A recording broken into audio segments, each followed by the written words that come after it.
Moi et mes camarades, on a décidé d'assigner l'État en justice pour discrimination raciale.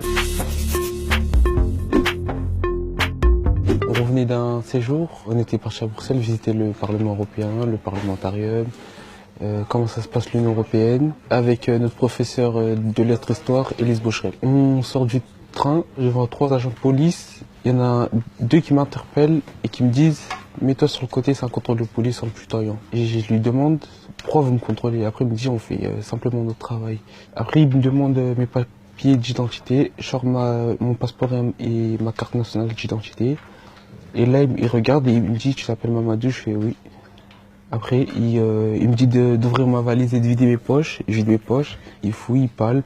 Et ma professeure, elle est intervenue et il a très très mal parlé à notre professeur en lui disant que c'est pas ses affaires, de reculer. Et ils l'ont tutoyé aussi.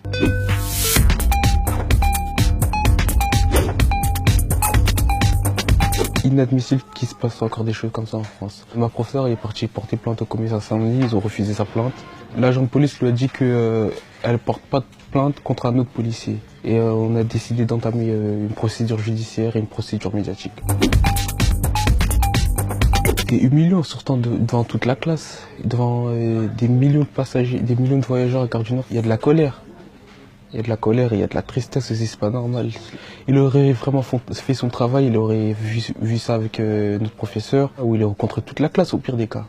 Mais il n'y avait pas de raison au contrôle. Moi je pense que je suis contrôlé parce que je suis d'origine africaine et que je suis perçu comme jeune de quartier. Jeune de quartier populaire. Dès qu'on sort sur Paris, on est systématiquement dans le viseur. On est déjà stigmatisé déjà. Regardez, lui, il vient d'un tel quartier. Faites attention. Maintenant, police et jeunes, ça veut dire confrontation, toujours dans l'affrontement. Et nous, c'est pas ce qu'on veut, c'est pas un discours anti-flic.